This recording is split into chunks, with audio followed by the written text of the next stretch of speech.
The new Black Wall Street. Do it right, build wealth, build life, economic empowerment, real tips, insight. The new Black Wall Street. It's on the new Black Wall Street. It's your host.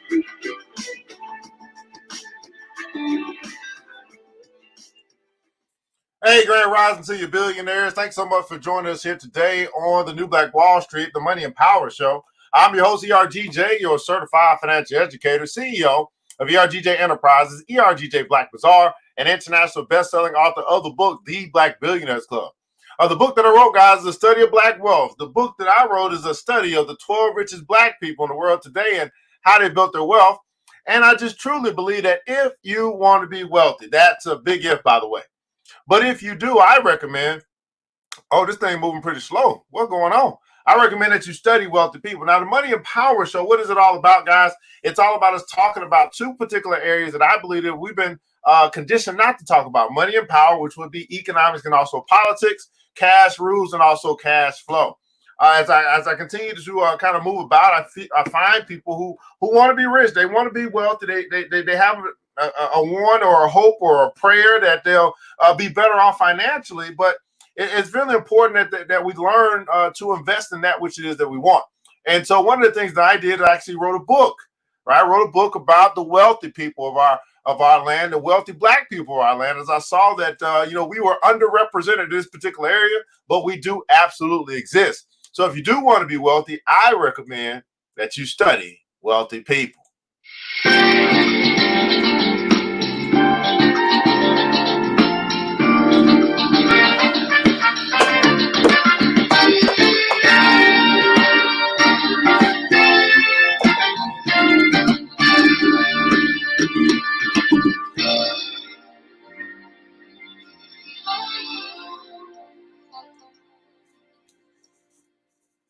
Well, you can find that book by simply going to the website www.theblackbillionairesclub.com, www.theblackbillionairesclub.com. It's available in English and also French. We've sold over 5,000 copies across since we released this book 2 years ago. You can pick up your copy today. The link is available in the description above or below. What's very interesting, beautiful people, is that I recommend this book every day, and there's still some people who simply haven't gotten it. And that's normal. That's actually normal, right? That's normal. The things that actually can help us to help change the way we think, we take it for granted. And we say, I'll do it tomorrow. And that is actually normal. So I want you to be abnormal. I want you to do what you would normally do, which is bypass an opportunity to educate yourself. Because my mentor taught me that, that formal education will make you a living, but self-education will make you a fortune. And most people don't choose self-education. And that's why most people aren't building a fortune. Let me say that again. Formal education will make you a living, get you a job. Great. You can take care of yourself. Self-education will make you a fortune. Even greater, right? But most people don't choose self-education. Things that they can do on their own. They got to be told what to do. That's why they only get paid so much money.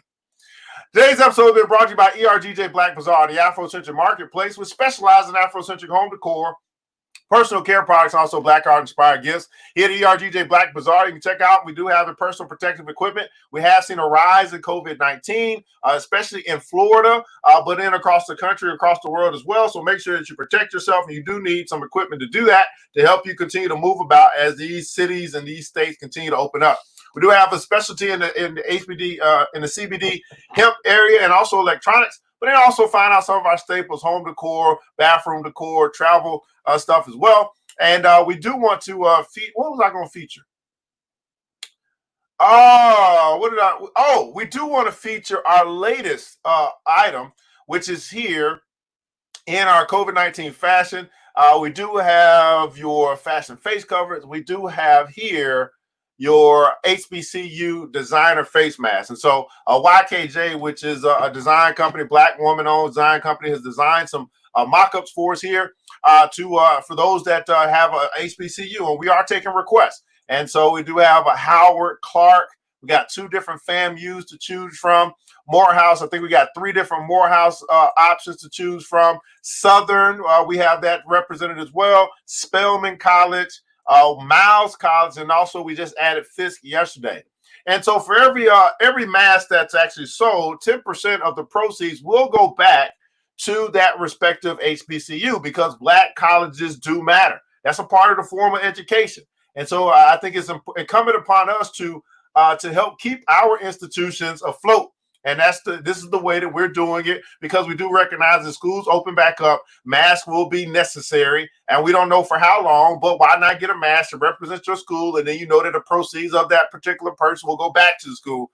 And so we're doing our part. So if you do have a college that you want represented, we don't have it just yet, just let us know. We'll look to get that added. But then as we continue to sell these items, we are making a difference with those Black colleges. Absolutely do matter.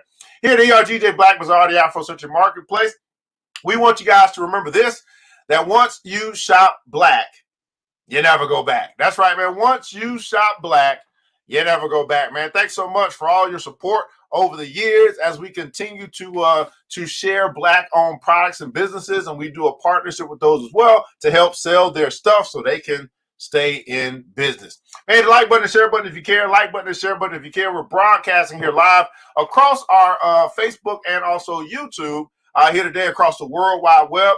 We're broadcasting from our virtual studio right here in Decatur, Georgia. That's right, Decatur, where it's greater. And would love to know where you're connecting from, just how far our reach is this morning as we're using the internet to reach you on your PC or your mobile device here this morning. Grand Rising to you, Yvette is in the house. Thanks so much for joining us here today out of Boston, Massachusetts. Miss Vivian Reed is here out of Brooklyn, New York. Thanks so much for joining us here today. Brother Carlton has joined us here this morning. Grand Rising to you. Queen Shanrika is in the house as well out of North Kakalaki, North Carolina. Grand Rising to you. Miss Menkins Golden is in the house. Thanks so much for joining us here today. I still have your book. I never got a chance to read it, but wow, too busy with stuff. Hey, too busy to read. I understand. Hey, I guess it is what it is. Grand Rising to you, Queen Jennifer is in the house. Happy Tuesday to you. Thanks so much for joining us today on the Money and Power Show. Now, here's the deal, guys. As I mentioned, there's two areas I believe that we need to talk more about, begin to understand a little bit more about, and that would be politics, which would be cash rules. Pretty boring, but necessary, right? And we see that now with now's time, election time and voting time and all that stuff as well, policy time and all that stuff. We want defunding police and all this stuff to happen. That's all policy. That's all laws that are written into the land. And I think it's incumbent upon us to learn more about that. I'm not the political educator, but I'm using some books to be able to learn more about what I don't know about policy or politics, and learn more about what I don't know about money or economics. And so I do a feature or a special teach about, investing myself. But again, as I said, I believe we need to learn more about it. So we'll get our political piece first, then we'll move into the money part, and then we'll talk about the goddess of good luck, meeting the goddess of good luck out of The Richest Man in Babylon. Now, a political piece is going to come from a Black history reader. This is a book written by Dr. Claude Anderson. Dr. Claude Anderson is one of the great minds of our time. He continues to put out literature. He's written a book called Powernomics, to talk about how Blacks can actually build and create wealth. He wrote a book called Black Labor, White Wealth, and how we do all the work, but they get all of the benefit from it. And this book is a Black history reader, which he's written, I believe, is one of his better pieces. It talks about a lot of things that we don't know about the political side of things, the Constitution and different things that have happened over the years. As he asks 101 questions that you never thought to ask, 101 questions that you never thought to ask. We always have some pineapple moments when we're reading from Dr. Claude Anderson. And he's going to be talking about today, our part 2 of the Doctrine of Unequal Exchange. And we'll be finishing this up. I think we'll finish this up today. Maybe not. I think it's going to be part 3 to this because it's pretty long. But anyway, here's the question he asked in question number 25. What is the doctrine of unequal exchange, and is it still being applied to the Black race? What is the doctrine of unequal exchange, and is it still being applied to the Black race? The Money and Power Show here for our political piece. Let's read. The doctrine of unequal exchange effectively invigorated Europe and engorged its nations with wealth. European nations then introduced the doctrine of unequal exchange into America. In order for the incoming population of poor whites to settle and control this new nation, 2 elements were readily available: free labor and free land. The native Indians possessed all the land, and Black slaves were the free labor. European whites had no intentions of paying for either. With native Indians, Europeans simply replicated the same techniques and trading model the slave traders had successfully used in Africa. Whites colonizing America met with various native Indian chiefs and offered friendship, Christianity, Bibles, trinkets, clothing, and housing in exchange for the right to take title to 1 billion acres of land with its valuable minerals and natural resources. The unequal exchange left native Indians nearly depopulated and poverty-stricken with no land to support themselves. The negative effects of the unequal exchange were cumulative also for the native Indians. White immigrants became wealthy from the land and resources they gained from the native Indians, who became weak and dependent. While native Indians were never totally recovered the loss of their physical country, they were put into a protected class, and the tribes have been able to reclaim some of their economic losses and to restore some independence because they were allowed sovereignty. After emancipation, the unequal exchange continued to define the operational relationship between blacks and whites into the 21st century. It has become an acceptance relationship that is rarely questioned. It is practiced openly. Whites take what is valuable from blacks in exchange for symbolism or trinkets. Blacks have never been able to break free from the resultant weakness. The whites expect that the uninterrupted practice of unequal exchange gives them permission to continue it. After 360 years of this practice, blacks in America have been successfully marginalized. They have remained an economically non-competitive people through the centuries. The practice is so embedded, it is rarely recognized. However, the following are descriptive of the phenomenon. Point 1. Blacks give nearly 100% of their vote to the Democratic Party. They are promising nothing, receive only photo ops, yet have remained loyal party voters no matter what happens to them. Ooh, pineapples. Blacks created towns in which to live to escape terrorism. Whites either took the property or paid very little for it and built luxurious resorts or developments, most often that excluded blacks. Point number 3. Blacks produce a continuous flow of music and dance forms for the world. Whites learn how to sing it, claim it, and enrich themselves by copying, covering, and commercializing what blacks produce. Point 4. Blacks put their scarce dollars in the freedmen's banks for safekeeping. Whites misappropriated all of the funds, and black depositors received no compensation. Point number 5. Blacks owned thousands of acres of land in Spanish Florida that was stolen by southern plantation owners from black settlers without having to pay the black owners. Point number 6. The cervical cancer in the body of Henrietta Lacks, a poor black woman who produced cells that were immortal, changed medical research, produced a new medical industry that generated great wealth for the entrepreneurs, but not for her family. I don't even know who Henrietta Lacks is. They say see question number 91, so we got a little ways to go for that one. Blacks own and control only 1/2 of 1% of anything of value in the society. The doctrine of the unequal exchange has continuously kept them drained of wealth generating resources, disposable income, culture, leadership, and material resources. Blacks frequently wonder out loud how whites are able to live in such opulence across America, own industries, businesses, skyscraper buildings, magnificent homes and mansions with manicured lawns and luxurious automobiles parked in the driveways. The answer is simple. Whites acquired the base assets, free land, and free labor through the doctrine of unequal exchange, and then practice group economics to keep 100% of their disposable annual income and wealth within their own race. They also draw in 98% of the disposable income from the pockets of black Americans. Practicing powernomics principles is the only way blacks can hope to correct the trade imbalances that have been fostered by unequal exchange. The most important of these powernomics principles is that blacks must never support anyone, any organization, any political party or business that does not support the black race. The second powernomics principle is the practice of group-based economics, which means making money bounce 8 to 12 times within your own community before letting it exit into non-black hands and businesses. Black Americans are nearly 100% consumers and nearly 0% producers. When they do not practice group-based economics, they are contributing to the negative balance of trade that allows the outflow of money from their group to other groups, make other groups wealthy without requiring even a promise to patronize black-owned businesses. Blacks must renegotiate their relationship with individuals political parties, and businesses that profit from them, and stop the practice of unequal exchange. If a business is located in a black neighborhood, requires something from them.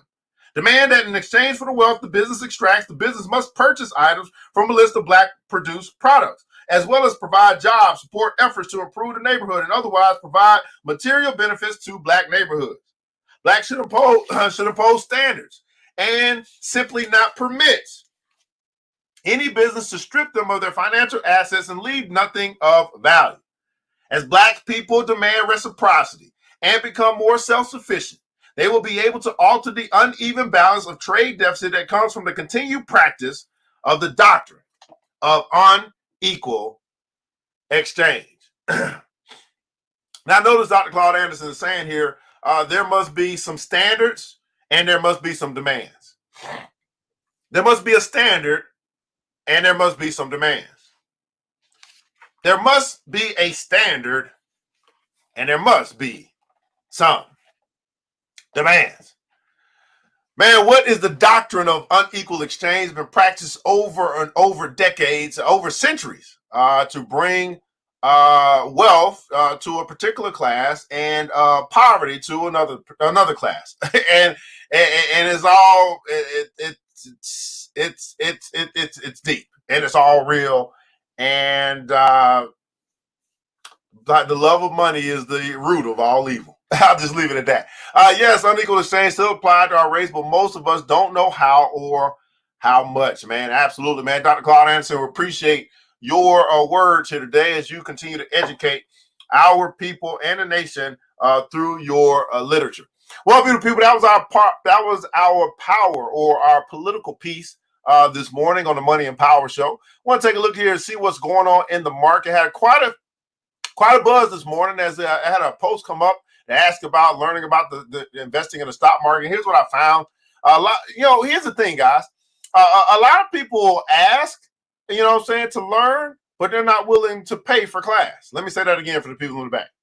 A lot of people ask, hey, can somebody teach me this? And I want to learn this and all this stuff. But at the end of the day, most are not willing to pay for class. And so therefore, it's like a vein, or it's like it's like idle chatter. Like if you really want something, you'll go get it. Okay. Whether that means that you do your own research to find it out, or whether it is you pay for whatever particular class, workshop, seminar, whatever, so you can get the knowledge. Because here's the deal. I think here's where I think society has messed up a lot of people, because it's put people in a position where they can borrow, right, to go to college, meaning that they didn't really put money in; they just going to owe something later, and so it's almost conditioned people to almost feel like it's free until they get that bill. So then, when it comes to other types of education that can actually help level you up, a lot of people just simply want free because they never pay for college. They don't plan to pay it back. And so to them, it feels like it's free. And I'm telling you guys, there's no such thing as something for nothing. And I just simply have standards. Like, you want to learn from me, you pay. It's just that simple. I mean, I teach every day on this show for free. But if you want my my dedicated time, the stuff that I've learned over the years, the stuff that I had to pay to learn, guess what? You got to pay too. Okay? And you got to invest in yourself. It's the best investment you'll ever make. Is investing in yourself. And this is what all the billionaires, all the wealthy people understand. They're willing to put money out, right, to learn what they don't know. Because what they learn could then help them make a whole bunch of money later. Right? Invest in empty your wallet to fill your mind, so that later you can empty your mind to fill your wallet. And until your philosophy changes about how you approach your own education, self-education, stuff that you choose to learn on your own, I'm telling you, there will really be no real change that happens in your life. That goes for anything. Here's the interesting thing. We will spend money to go broke, but we won't invest money to get rich. Let me say that again for the people in the back. This is the choices that we make. We'll spend money to go broke. Take the vacation, take the cruise, go to the concert, go to the football game, all which are pretty much more expensive than the class or the workshop or the seminar. But we will spend money to go broke. But we won't invest money to get rich. And until that changes in your mind, keep on going down the poverty road. I'm just gonna be honest. You know, people don't like honesty either. They want somebody to coddle them and make it feel good, make it sound good. No, that's just what it is, man. That's just what it is. I need to write that one down. That was a good little ERGJ quote for the people. Man, take a look at the market here today. See what's going on here today, man. I will tell you, we do have Welcome to Wall Street Wednesday coming up tomorrow. Tonight we'll have our for the BBC. We do have our group, our family e-commerce session here tonight. Today's Tuesday. Then tomorrow we'll get into Welcome to Wall Street. I'll be sharing with you guys a strategy, things that I'm doing now as we take a look at the market. But I do want to kind of give you an overview of what's going on in the market. For those that want the free stuff, here's the free stuff. So we are expecting the market. Let me do a quick refresh. We got futures coming up. The market should be pretty. I think it's gonna. We are expecting the market to be up a little bit today. We see the Dow's, 311 points in the futures market. S&P 500 is up 31 points as well. So we're probably looking at a pretty good start to the day this morning. I've been holding steady because I'm trying to determine which way the market is going to go. We do have a little scare in the market with the second round of the coronavirus. We have, and I anticipate quite possibly we'll see the very similar behavior across society as it relates to this. We are opening back up, but there are some areas that are being hit hard. So we'll see what happens as this continues to go. So I'm really just kind of waiting right now. And while I'm waiting, I'm not just waiting to watch. I'm waiting to build up my capital so that I can be in position to strike if the market goes south. Because I really want the market to go south to get through this second wave. And if the market goes south, I want to strike so that I can be in position again to get rich during a recession. And it's just that simple for me. For those that have been following me for a while, you kind of know how it is. So let's see what's in the news here that I can use as I'm looking here. Anywhere, brands in your closet, I don't see nothing there. Wirecard, whatever. Wow, SoftBank plans to sell $21 billion worth of T-Mobile stock. That good for T-Mobile. American Airlines not faring well. Passengers alleging racial discrimination. They sue American Airlines. It's not good for American Airlines. I don't know why anybody's in American Airlines anyway. Avis is having some trouble, but doesn't look like they'll be going bankrupt like Hertz. Nothing there for me. Anyway. So let's take a look here and see what happened in the market yesterday. So all the while we're still having some unemployment, we're still having all this stuff going on in the market. Guess what? The market's still kind of moving up. The Dow was up 0.59% yesterday, 153 points. If you don't know what the Dow is an index that houses 30 of America's most significant stocks. When you invest in the Dow, you're basically investing in America. This includes companies like Home Depot, Disney, Apple, Walmart, stuff like that. And then they all are everything that's in the Dow is considered to be a blue chip stock. They pay dividends, and every one of these companies that's in the Dow. The Nasdaq is like their technology sector. It's up 101.1% yesterday, 110 points. Nasdaq houses all your technology stocks. Nasdaq has been doing very well. It houses things like Netflix, Amazon, Google, stuff like that, Facebook. The S&P 500 was up 20 points yesterday, or 0.65%. S&P 500 is a much broader market. Have over 500 stocks that's represented in the S&P 500. Now, across the whole stock market, there's over 10,000 stocks. We probably need to get an update because there are always IPOs taking place. It's probably up to 11 or 12,000 stocks that are represented in the stock market totally. So you have a lot of different ways to invest, a lot of different companies to choose from. That's why, you'll go crazy if you try and invest in everything. And I don't. I literally, guys, I have 20 stocks that I invest in. That's it. Because in those 20 stocks that I invest in, I'm also researching. I'm also looking to see about adding, or I'm also trying to research to see about where it's headed, what's going, keeping up with their financials, keeping up with their reports, stuff like that, keeping up with voting and all that stuff. So I don't want to overload myself with too much information. And here's what a lot of people do. because it's all about mindset. Everybody putting also mindset. It's all about mindset. So there are some who, for some reason, right, and we get it, right, because it's all about allure. They're hell bent on trying to get rich quick. And because they're hell bent on trying to get rich quick, they have the lotto mentality when it comes to the stock market or anything. So they're the ones who play the lotto. They're the ones who risk the most. They're the ones who are short-term traders. They're the ones who are into options and into forex and all that. There's nothing wrong with all that. I mean, hey, I hope it works out for you. But just understand that there's different ways to approach the market, different ways to invest, or different ways to trade. But it's all about mindset. So if that is your mindset, well, then master that mindset and master those and go to learn those different ways that you can try to get rich quick. And I just have found I don't see many people as getting rich quick in that arena because it rarely happens. But I call it chasing waterfalls. Don't go chasing water. I call it chasing waterfall. Oh, for people, these are investors or traders who are the story behind the company doesn't matter. How that company is doing. As far as the value they bring, that doesn't matter. They're just trying to find something that seems like it's of great value because it's all based on price and it's all based on volume and action. But they don't study this stuff and learn about price, volume, and action. Then the other side says, well, you know what? I'm an investor. I'm looking for great quality companies that I can invest in and I can build wealth over time. And that has proven to be the most successful way to approach this thing called investing. But because we want stuff now, many just, especially in our community, we just choose not to invest. We choose to trade. And that's okay. But I don't teach trading. Right? I teach investing. I can talk about trading. I can also understand about price, volume, and action because I am a technical expert, but I just choose not to trade, right? Particularly because I am looking at long-term growth, long-term wealth, you know what I'm saying? I'm looking to be filthy, stinking rich.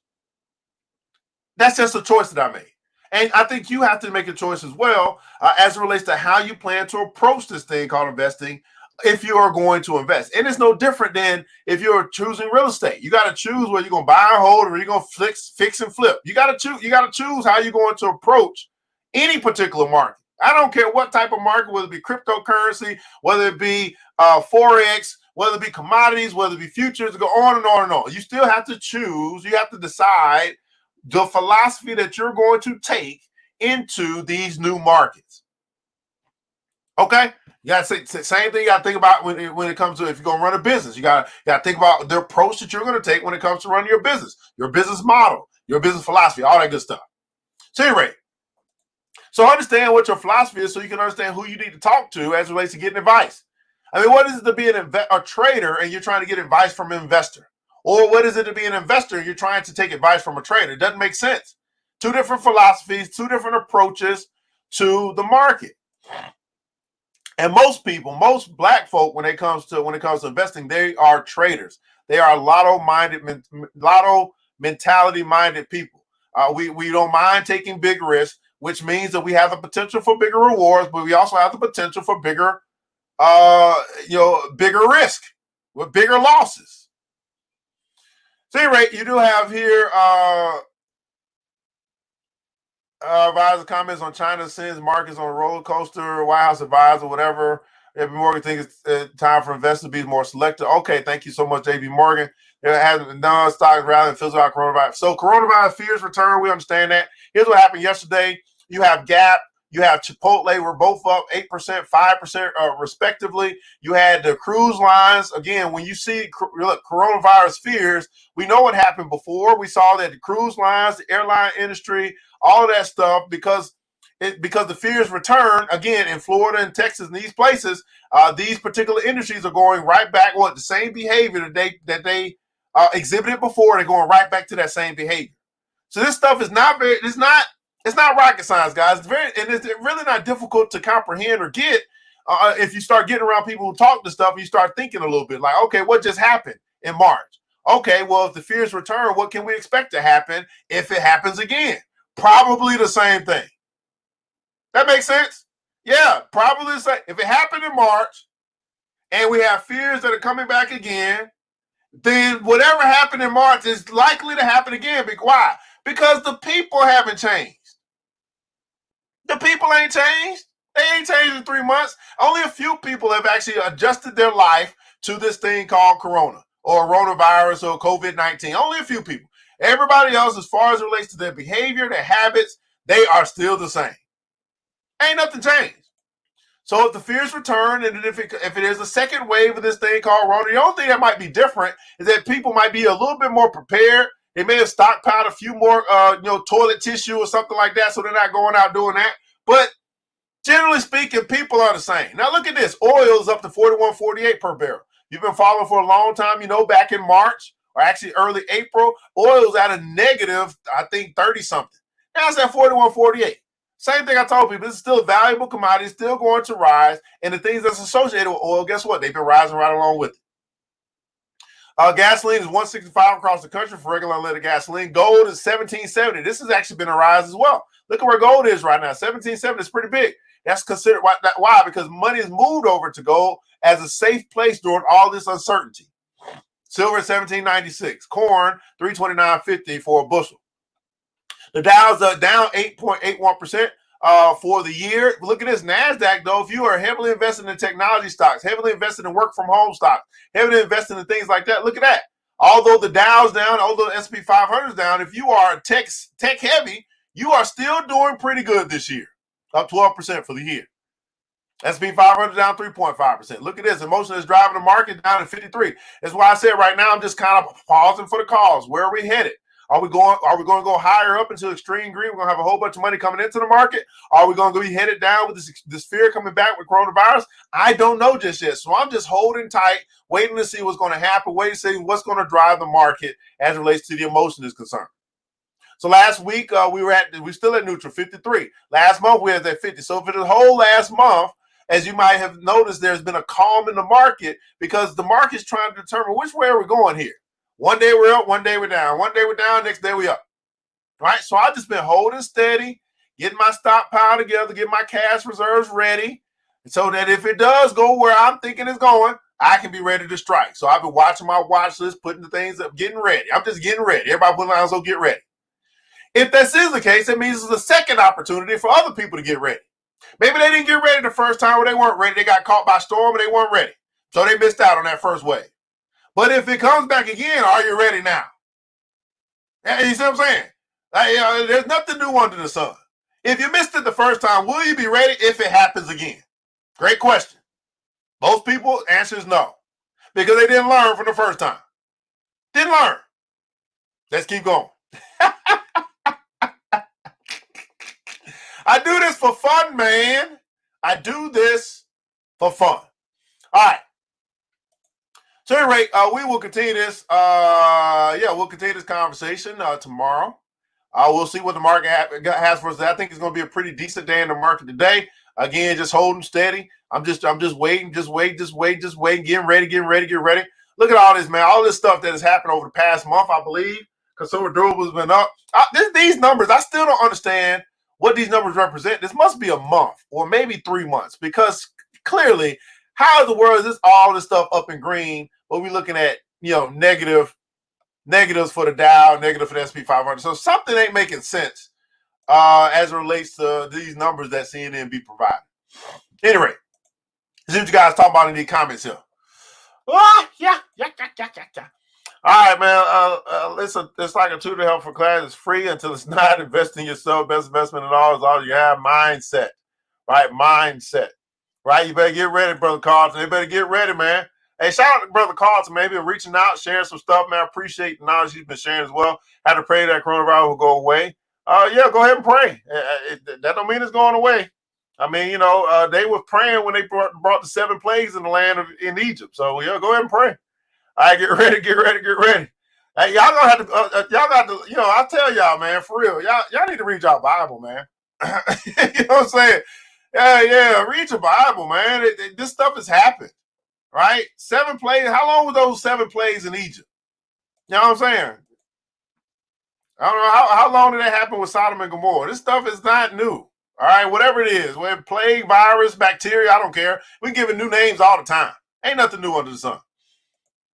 At any rate, I want to move into I want to move into The Richest Man in Babylon. Now, as you guys know, as a financial educator, I've been recommending this book over the years, over a decade, and it's a book that I believe helps people to understand, to do better with money in their own way, in their own time. Very simple book to read and understand. And we just got through going through the section that was called the 7 cures for a lean purse, which are 7 steps that anyone can use to get out of debt, to get rich and build wealth. But most people simply won't read the book, get the book, whatever. And I do have 6 copies left, but at the end of the day, it's a $10 book, a $10 investment that can help change the way you think about money and help change your whole life if you just simply adopt and actually apply the principles that it teaches. And we get into this next section called Meet the Goddess of Good Luck. And I had a brother say to me earlier today, he told me, after we talked for a little bit, he told me good luck. And I was like, well, luck is where preparation meets opportunity. I don't really need luck. I just need to be prepared. That's why I say get ready, right? Being prepared to take advantage of opportunity brings good luck, okay? Brings good luck, absolutely. And so in this section, it's not like titled off like that. We'll just kind of read and see what they got going on. But Meet the Goddess of Good Luck, The Richest Man in Babylon. Let's see what we got here today on this subject, Meet the Goddess of Good Luck. Let's read. So it's a Babylonian proverb that says this: if a man be lucky, there's no foretelling the possible extent of his good fortune. Pitch him into the Euphrates, and like as not, he will swim out with the pearl in his hand. If a man be lucky. So desire to be lucky is universal. It was just as strong in the breast of men 4,000 years ago in ancient Babylon as it is in the hearts of men today. We all hope to be favored by the whimsical goddess of good luck. Is there some way we can meet her and attract not only her favorable attention, but her generous favors? Is there a way to attract good luck? Is there a way to attract good luck? That is just what the men of ancient Babylon wished to know. It is exactly what they decided to find out. They were shrewd men and keen thinkers. That explains why their city became the richest and most powerful city of their time. In that distant past, they had no schools or colleges. Nevertheless, they had a center of learning, and a very practical one it was. Among the tower buildings in Babylon was one that ranked in importance with the palace of the king, the hanging gardens, and the temples of the gods. You'll find scant mention of it in the history books, more likely no mention at all. Yet it exerted a powerful influence upon the thoughts of that time. This building was the Temple of Learning. Everybody put in also Temple of Learning. This was the Temple of Learning where the wisdom of the past was expounded by voluntary teachers and where subjects of popular interest were discussed in open forums. Within its walls, all men met as equals. The humblest of slaves could dispute the impunity and with impunity the opinions of a prince and of the royal house. Among the many who frequented the Temple of Learning was a wise rich man named Arcad, called the richest man in Babylon. He had his own special hall where almost every evening a large group of men, some old, some were very young, but mostly middle-aged, gathered to discuss and argue interesting subjects. Now notice this. This is what I really love about this setup here. In the Temple of Learning, there wasn't just someone who was actually just teaching while you were while you were digesting. There was debate.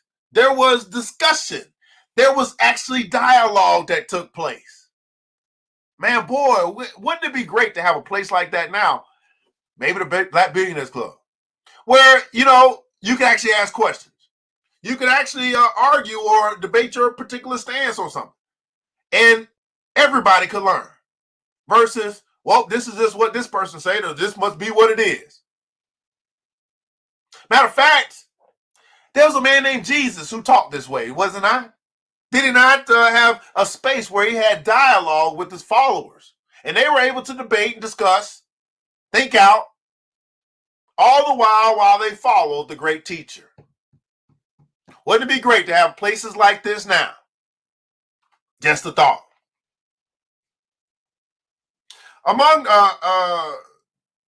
Suppose we listen in and see whether they knew how to attract good luck. The sun had just set like a great red ball of fire shining through the haze of desert dust when Arcad strolled to his accustomed platform. Already full 4 men were awaiting his arrival. Reclining on their small rugs spread upon the floor, more were still arriving. What shall we discuss this night? Arcade inquired. After a brief hesitation, the tall cloth weaver addressed him, arising as was his custom. I have a subject I would like to hear discussed, yet hesitate to offer it lest it seem ridiculous to you, Arcade, and my good friends here. Upon being urged to offer it, both Arcade and by the calls from the others, he continued, this day I have been lucky, for I have found a purse in which there are pieces of gold. To continue to be lucky is my great desire. Feeling that all men share with me this desire, I do suggest we debate how to attract good luck, that we may discover ways it can be enticed to one. Most interesting subject has been offered, Arcade commented. One most worthy of our discussion. To some men, good luck bespeaks but a chance happening that, like an accident, may befall one without purpose or reason. Others do believe that the instigator of all good fortune is our most bounteous goddess, Ashtar, ever anxious to reward with generous gifts those who please her. Speak up, my friends. What say you?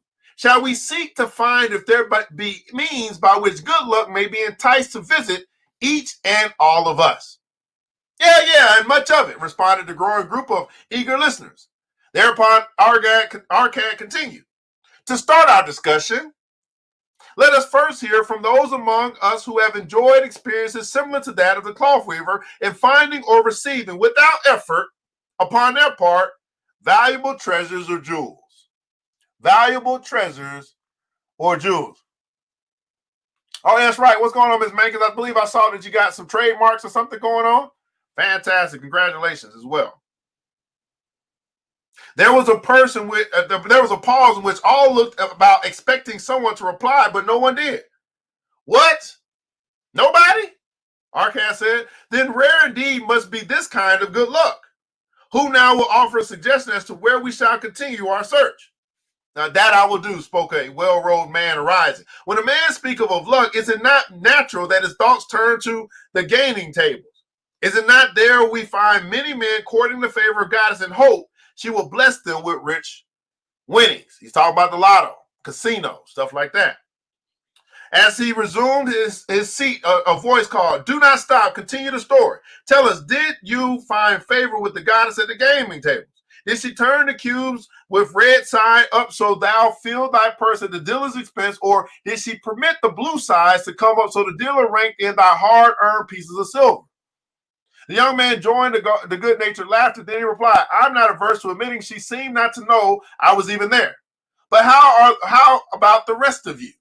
Have you found her waiting for about such places to roll the cubes in your favor? Well, we are eager to hear as well as to learn. That's a wise start, broke in Arcade. We meet here to consider all sides of each question. To ignore the gaming table would be to overlook an instinct common to most men, the love of taking a chance with a small amount of silver and the hope of winning much gold. The love of taking a chance with a small amount of silver and the hope of winning much gold. He said this is an instinct common to most people. They love to take a chance with a small amount of silver in the hope of winning much gold. And they do this at the lotto machine. They do this at the casino. That remind me of the races, but yesterday he called out another listener. If the goddess frequents the gaming table, certainly she does not overlook the races where the gilded chariots and the foaming horses offer far more excitement. Tell us honestly, Arcade, did she whisper to you to place your bet upon those gray horses from Nineveh yesterday? I was standing just behind thee and could scarce believe my ears when I heard thee place thy bets upon the grays. Now, you know as well as any of us that no team in all Assyria can beat our beloved babes in a racehorse, in a fair race. Now he's talking about the races or the entertainment, the football games, all that stuff. Did the goddess whisper in your ear to bet upon the grays because at the last turn an inside black would stumble and so interfere with our babes and the grays would win the race and score an unearned victory?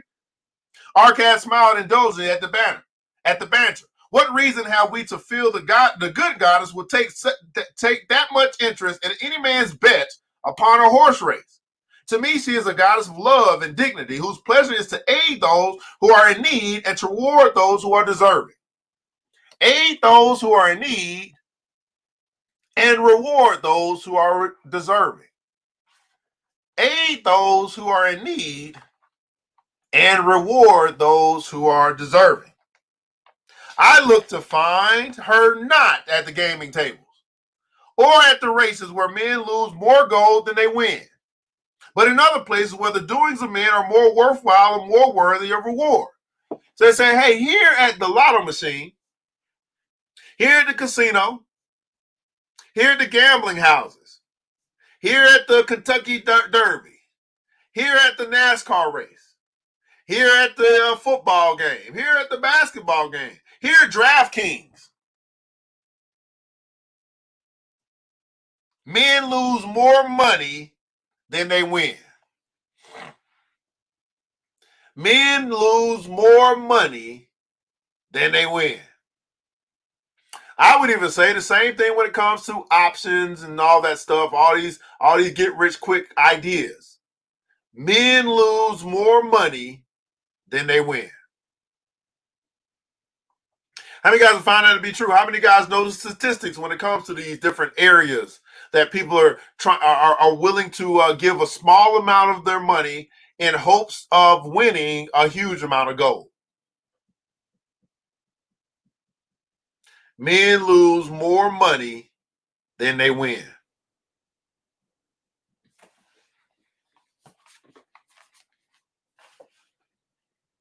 In tilling the soil and honest trading in all of man's occupation, there's opportunity to make profit upon his efforts and his transactions. There's opportunity to make money on his efforts and his transactions. Perhaps not all the time will he be rewarded, because sometimes his judgment may be faulty, and other times the winds and the weather may defeat his efforts. Yet if he persists, everybody putting down, so persist. Yet if he persists, he may usually expect to realize his profit. This is so because the chances of profit are always in his favor. But when a man playeth the games, the situation is reversed. For the chances of profit are always against him and always in favor of the gamekeeper. The game is so arranged that it will always favor the keeper. It is his business at which he plans to make a liberal profit for himself from the coins bet by the players. Few players realize how certain are the gamekeeper's profits and how uncertain are their own chances to win. For example, let us consider wagers placed upon the cube or the dice.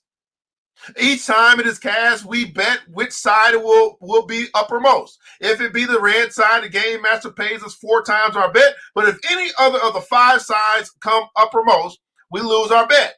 Thus, the figures show that for each cast, we have 5 chances to lose. But because the red plays 4 to 1, we have 4 chances to win. In a night's play, the game master can expect to keep for his profit 1/5 of all the coins wagered. Can a man expect to win more than occasionally against odds so arranged that he should lose 1/5 of all he bets? Yet some men do win some large sums at times, volunteered one of the listeners. Or quite so, they do.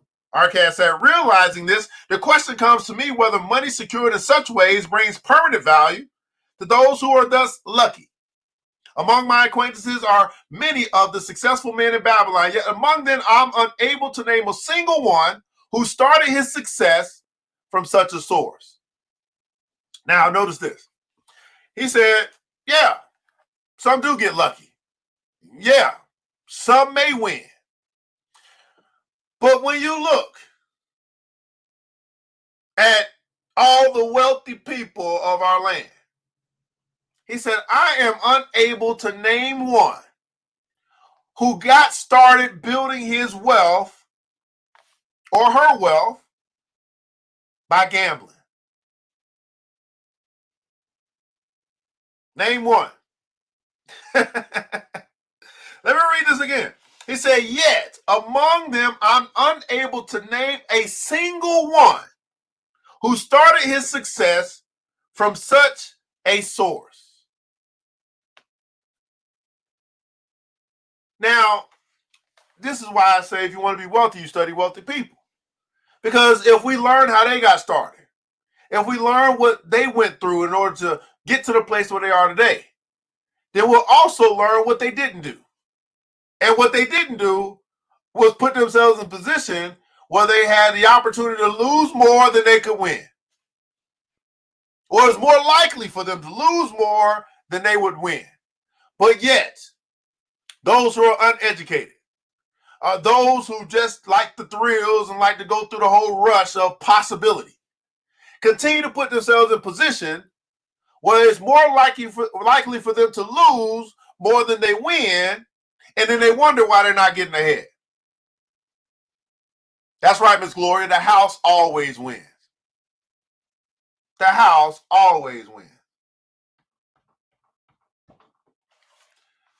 But they're trying to meet the goddess of good luck, to get the big pot, to win the huge sum by only investing or gambling small amounts of silver. You who are gathered here tonight know many more of substantial citizens. To me, it would be of much interest to learn how many of our successful citizens can credit the gaming tables with their start to success. Suppose each of you tell of those you know. What say you? After a prolonged silence, a wag ventured, wouldst thou inquiry include the gamekeepers? If you think of no one else, Arcad responded. If not one of you can think of anyone else, then how about yourselves? Are there any consistent winners with us who hesitate to advise such a source for their income? His challenge was answered by a series of groans from the rear, taken up and spread amid such much laughter. It would seem we are not seeking good luck in such places as the goddess frequents, he continued. Therefore, let us explore other fields. We have not found it in picking up lost wallets, neither have we found it in haunting the gaming tables. As to the races, I must confess to have lost far more coins than I have ever won. Now, suppose we consider our trades and businesses. Is it not natural, if we conclude a profitable transaction, to consider it not good luck, but just a reward for our efforts? I am inclined to think we may be overlooking the gift of the goddess. Perhaps she really does assist us when we do not appreciate her generosity. Who can suggest further discussion? Now, notice he went from saying, hey, let's talk about all the things y'all want to talk about. Y'all want to talk about the gaming table. Y'all want to talk about the horse races. Y'all want to talk about finding a wallet somewhere, all this luck stuff, which y'all consider it. But are we not overlooking the gift of the goddesses? And he said, let us talk about our trades and our businesses. Now, for those who actually have a trade, or those who have a business, a trade would be something that you've learned, a skill that you've acquired. And you have used that skill to earn income. Those of us that have a business, that means that's something that you have developed over time. You provide a product or service to the marketplace, and you have customers and or clients that bring in a profit into your business to help you continue to move forward as far as it relates to your finances. Is it possible that you're overlooking the gift of the goddess, which brings you the particular customer, that brings you the big contract, what brings upon you the opportunity, right, to further or to enlarge your territory?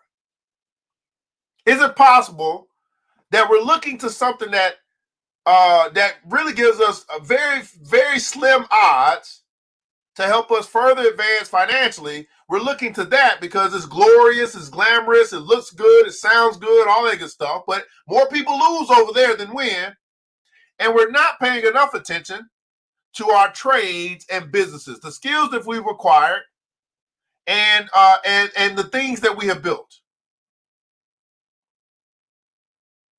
Overlooking the simple stuff, overlooking the gifts, your talents, your abilities, your production. The goddess of good luck. Now, I know y'all want to continue this thing, but we get to the end of this show. So, I'll pick up tomorrow here. Tomorrow we do have our save train. Tomorrow on Wednesday is a big day. We do a lot on Wednesday, so hopefully you catch up with us tomorrow. And then tomorrow night we do have Welcome to Wall Street. That's exclusive for the BBC Club. So those that are saying you want to learn about investing and all that good stuff, at the end of the day, I don't really listen to what you say. At the end of the day, if you really wanted to learn, you would pay for class and you would come to class. Other than that, you're just hoping some way, somehow, you're going to be able to get something for nothing, and it ain't going to come from me. It might come from somewhere. But to me, that's just like the gamers. It's just like these people that are going into positions where they have more, that was more likely for them to lose than to win, and still hoping and praying that you win in those particular areas. I'm telling you, once you invest in yourself, you'll start to see a greater return.